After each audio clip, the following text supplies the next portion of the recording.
Considerábamos en los capítulos anteriores que nuestra vida tiene un guión, se parece a una obra de arte dramático, y dentro de ese guión, planteamiento, desarrollo y desenlace, el desenlace es lo más importante, con lo que determina que aquella obra sea una tragedia o sea una comedia. La fe nos dice que inmediatamente después de la muerte viene el juicio.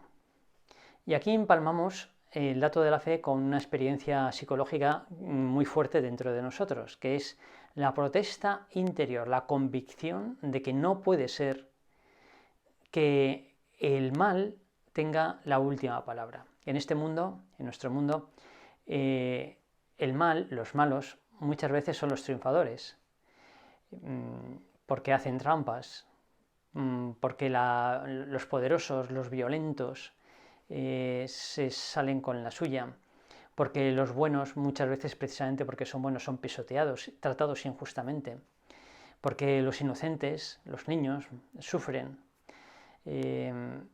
porque el mal se difunde y es un auténtico cáncer en este mundo. Hay una protesta interior, tanto que en los últimos siglos ha proliferado un cierto ateísmo moralista a partir de aquí. Se ha dicho que ante la contemplación de esta fuerza del mal, eso no es compatible con la existencia de un Dios que sea a la vez bondadoso y omnipotente. O no es todopoderoso o no es bueno. Bien, aunque es comprensible esta queja, sin embargo está muy equivocada, porque justo solo si existe un Dios dispuesto a resucitar a los muertos y reescribir la historia, entonces, solo entonces, la esperanza todavía tiene la justicia todavía tiene una esperanza. De lo contrario, o bien deberíamos renunciar a la justicia y por tanto entregarnos al cinismo de pasar por esta vida aprovechándonos lo mejor posible de los demás y disfrutando sin más consideraciones, o bien podríamos intentar establecer la justicia por nuestra mano, y no lo conseguiríamos, y además esta ha sido la fuente de las mayores injusticias que se han dado en la historia. La buena noticia es que ese Dios efectivamente existe. Ese Dios que Jesucristo es el primer justo, santo, que ha padecido injustamente y ha muerto en la cruz por nosotros, y que ha sido resucitado y que ha sido glorificado. Es el primero de muchos hermanos. Nosotros también iremos detrás. Y habrá justicia. Y Dios será el juez. Es el gran espectador. Aplicando no solamente esta experiencia de protesta interior contra la victoria definitiva de la injusticia, sino también aplicando la analogía con el cine o con la literatura, podríamos decir que el gran espectador de nuestra vida, el que va a juzgar nuestra vida, qué tipo de película, qué calidad tiene, si vale para algo o no, es Dios. Es Dios, es el gran jurado. Y Benedicto XVI, en su segunda encíclica sobre la esperanza, se hace eco de la opinión de algunos autores contemporáneos, según la cual el juicio será encontrarse cara a cara con Dios. Todos conocemos personas que miran tan a fondo que enseguida se dan cuenta de lo que nos pasa. O al menos que nos pasa algo, pero a veces incluso de lo que nos pasa. Bueno, esto es una chispita, una sombra de lo que debe ser la mirada de Dios. Ante su mirada quedará tan patente, y no solo para Él, también para nosotros, lo que en nuestra vida ha habido de bueno y de malo, que quedará tan patente que sentiremos un rubor, un sonrojo, una vergüenza, una quemazón, que es imagen del purgatorio. Todos los pecados, sin excepción, son del tipo niño pequeño que quiere meter los dedos en un enchufe y su padre no le deja. En un descuido de su padre, mete los dedos en el enchufe y se pega un calambrazo. Su padre se disgusta, pero porque se ha hecho daño. Todos los pecados, sin excepción, son así. No es verdad eso de que todo lo bueno o engorda o es pecado. No hay nada bueno que sea pecado, no hay ningún pecado capricho de Dios. Sí es verdad que algunos nos hacen daño inmediatamente, como cuando uno se emborracha, y otros solamente de fondo, de manera secreta, ¿no? Como cuando uno es un egoísta o es un soberbio o es un desamorado. Pero todo es así. Y ante su mirada quedará tan patente las veces que hemos metido los dedos en el enchufe, que nos dará tanta vergüenza haber hecho sufrir a Dios y haber sido tan tozudos y tan tontos, que ese quemazón, eso es el purgatorio. Bueno, habrá juicio y habrá justicia. 3 aplicaciones prácticas. En primer lugar, el procurar grabar nuestras acciones, nuestra vida, en el único soporte indestructible. No solamente en el soporte de los medios tecnológicos actuales, sino que también acabarán con el final del mundo, sino en el corazón de Jesús. Ahí encontraremos, en ese soporte, encontraremos todo lo que hayamos grabado. Ahí, las buenas obras, nuestra oración, nuestros buenos deseos, todo eso, eso permanece para siempre.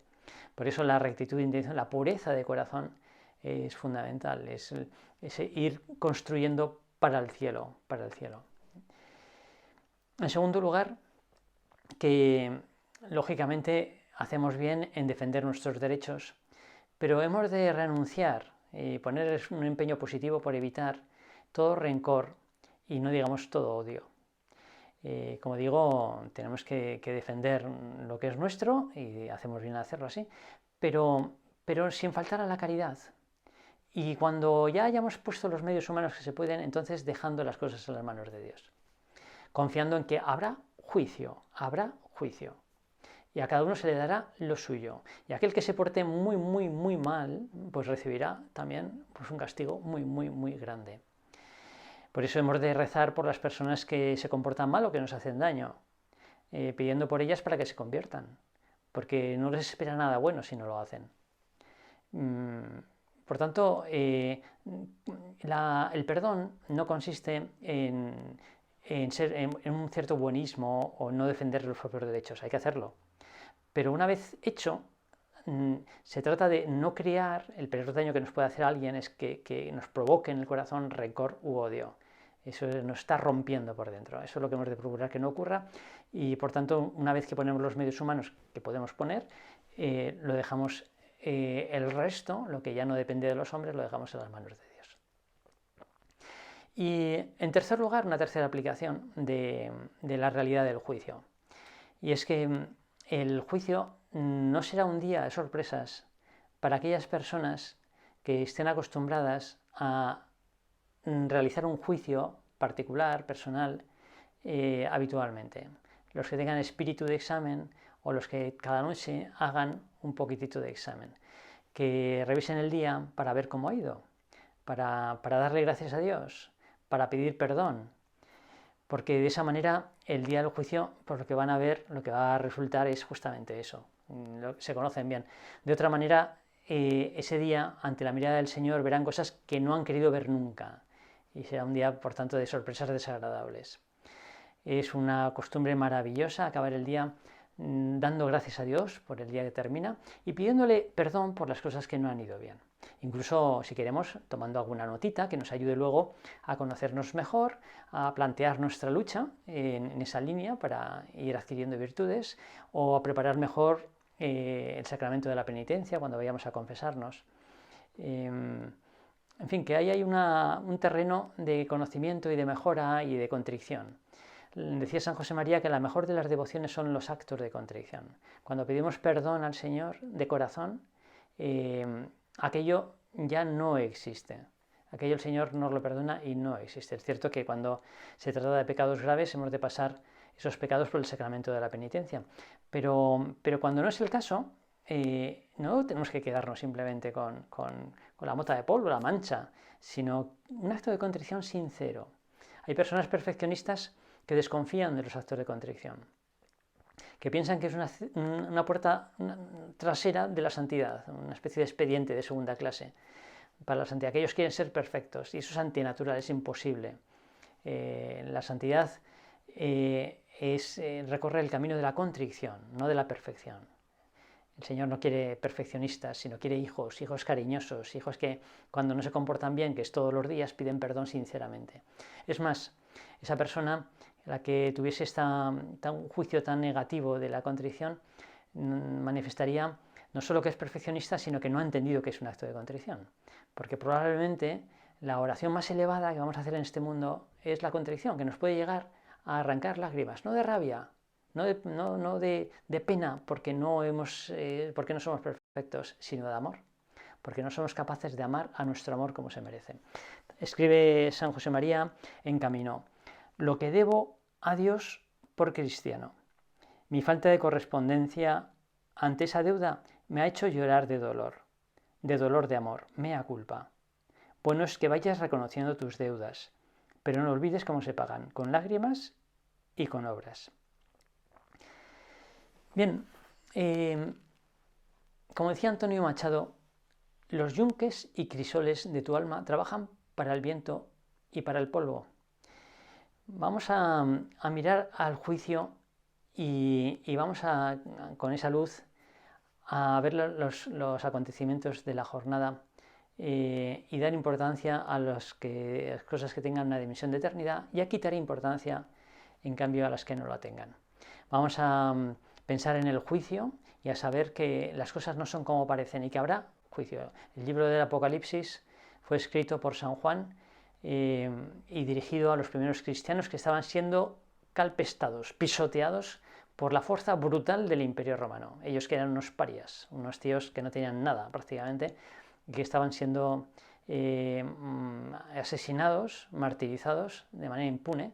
Les escribe San Juan diciéndoles: habrá juicio.